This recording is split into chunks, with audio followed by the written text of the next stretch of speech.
Maintenant, ils n'ont plus besoin de se cacher, c'est assumé. On l'a su dimanche. Le couple gagnant d'Occupation Double 2009, c'est Marie-Ève et Guillaume. Vous vivez comment avec justement ce nouveau statut de couple gagnant d'Occupation Double? Oh mon Dieu, ouais, moi j'ai aucune pression, là, vraiment. On s'entend super bien, c'est super le fun de se retrouver, mais je pense qu'on se met pas de pression, là, un jour à la fois. OK. Vos perceptions de l'extérieur, dans le sens où vous vous dites, OK, on a vécu dans l'aventure, tout ça. Comment vous pensez que les gens vous ont perçu dans votre jeu? Bien, moi, des fois, j'ai des petits retours de ça. Il y a des gens, je pense, peut-être qui m'ont aimé, qui m'ont moins aimé. Puis c'est correct, il y a des gens qui sont retrouvés en moi aussi. Mais j'ai des bons commentaires, donc je suis super contente. Je pense que je vais le voir de plus en plus, la répercussion là-dessus. Là. OK. J'ai aucune idée comment les gens ont pu me percevoir. C'est pas quelque chose qui m'a préoccupé, c'est quelque chose que j'ai laissé de côté très tôt dans l'aventure. Par contre, j'ai pleinement conscience qu'avec mon choix de prendre Marie-Ève, j'ai sûrement déçu une bonne partie des auditeurs, comme j'ai sûrement dû en faire plaisir aussi aux autres. Bien, ce que les gens disaient, c'est qu'il y a 50 des gens qui sont contents de ta décision, puis 50 qui sont surpris. Alors, j'imagine qu'il y en a qui vont être justement y trouver leur compte et d'autres peut-être un petit peu plus déçus. Toi, tu vis comment avec ça, de savoir que tu n'as peut-être pas fait l'unanimité dans le choix de Guillaume, justement? Bien, je suis 100% d'accord. Sophie, elle est géniale, elle est splendide comme personne, donc je suis 100% d'accord avec ça, ça me dérange pas du tout. Tant que lui soit 100% d'accord avec son choix, pour moi, c'est parfait. Es-tu 100% d'accord? Complètement. Maintenant, c'est assumé. C'est un processus difficile. Par contre, ça n'enlève rien à Sophie, justement. Par contre, j'assume ma décision avec Marie-Ève. Si tu avais eu à prendre la décision, disons, il y a 2-3 semaines, est-ce que ça aurait pu changer? Parce qu'il y a vraiment eu des rapprochements entre vous, tout ça. C'est quoi qui a été l'élément déclencheur pour peser dans la balance pour ton choix avec Marie-Ève? Il n'y a pas eu d'élément déclencheur, quoi que ce soit. C'est la somme de toutes les choses. Chaque moment où on a passé en Afrique, on a eu beaucoup de plaisir. Puis si j'avais pas vécu un de ces moments-là, que ce soit avec une fille ou l'autre, peut-être que ça aurait changé la donne. Mais c'est à la fin, quand je me suis interrogé, puis sur mon feeling général, mon impression générale avec chacune des filles, c'est là que j'ai trouvé ma réponse.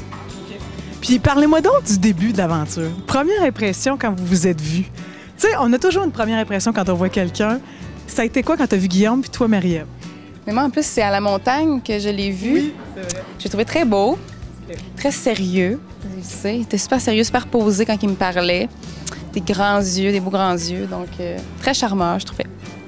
C'est la même journée où j'ai vu Marie-Ève pour la première fois. Elle était arrivée, puis c'est elle qui devait évaluer notre groupe. Avec le soleil en plein visage, elle avait les yeux, il n'y avait plus de pupilles, il n'y avait que du bleu. Je disais aux gars, les gars, oubliez ça, c'est moi qui vais se marier avec elle. C'était en farce, là, en farce. Mais je trouve ça un petit peu drôle que ça finisse ainsi, par exemple. Ça, c'est le premier moment où on s'est vus, là. Puis qu'est-ce que vous aimez le plus de l'autre? Toi, qu'est-ce que tu aimes le mieux de Guillaume, puis vice-versa? Sa générosité, je trouve, puis l'attention qu'il apporte à chaque personne. Vraiment, il observe chaque petite chose de... Puis, en tout cas, pour moi, là. Puis vraiment, j'apprécie ça chez lui, vraiment. Elle me l'avait pas dit, c'est ça, ça s'était retenu tout ce temps-là. C'est les yeux de Marie-Ève. Faut-tu que tu dises un trait de la personnalité en plus? Ou... Ouais, peut-être un peu aussi.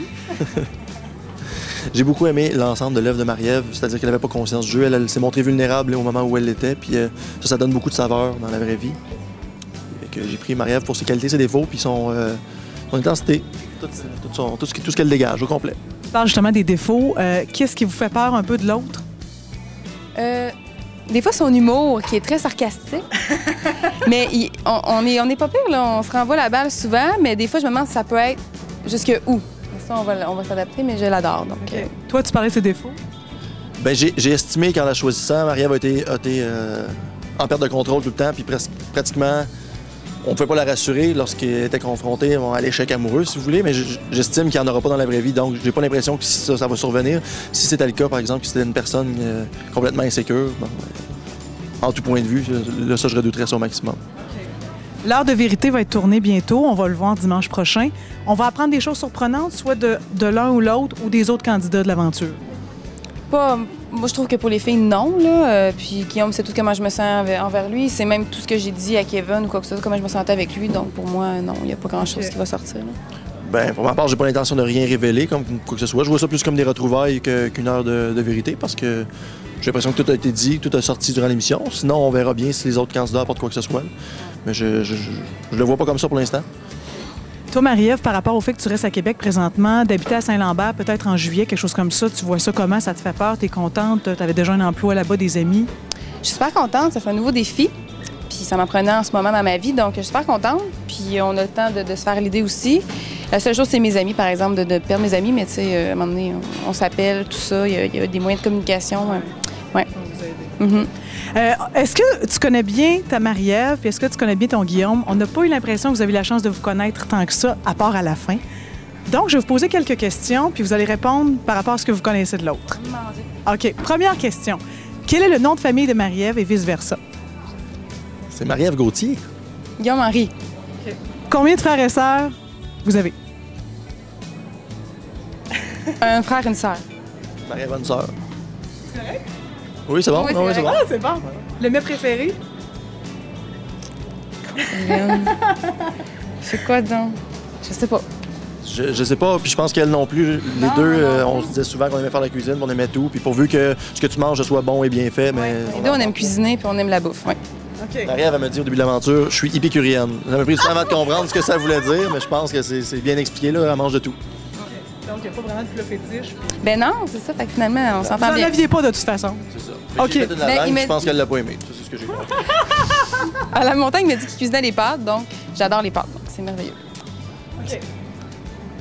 Ensuite de ça, l'autre question que je vais vous demander. Talent caché de l'un et l'autre? Mais là, c'est plus caché, c'est complètement dévoilé, mais Marie-Ève chante. Est-ce que vous en êtes aperçu? Oui, je sais. Elle chante, je sais pas si on l'a vu dans l'émission, elle peint aussi. Talent caché de lui? Je cherche pas. Je suis pas humoriste, je sais pas. En as-tu? Caché? Je pense pas, non. J'ai pas de talent exceptionnel, là, non. Ben caché. Non, je pense pas. Écoute. Ouais, c'est ça. Je le trouverai peut-être un jour. De talent spécial, non. Natif de où? Shawinigan. Non, c'est pas. C'est très drôle. Je tenterai ma chance pour Shawinigan. Tu savais-tu? Oui, Oui, ça moi je savais. Il a travaillé, c'est vrai. Ouais. Saint-Lambert? Non, tu vis là, mais tu sais pas. C'est ça, c'est Longueuil. Elle l'a eu. Ah, c'est ça. T'as dit Saint-Lambert? Ouais, j'ai dit ça. OK. Ben, vous connaissez quand même pas mal. Je pensais pas que vous connaissiez autant que ça, honnêtement. Je suis satisfaite. Ouais. De Là, voir ça. ça vous suffit, c'est comme des, Ah, c'est des bases solides. Ah, des bases solides, on part bien. Bien, écoutez, je vous souhaite vraiment de continuer à vous découvrir, de continuer à vous apprivoiser. Puis merci de nous avoir fait vivre ces beaux moments-là ensemble. Ça a été vraiment le fun de vous découvrir tous les deux. Merci, c'est gentil. beaucoup. C'est Merci. gentil, ça.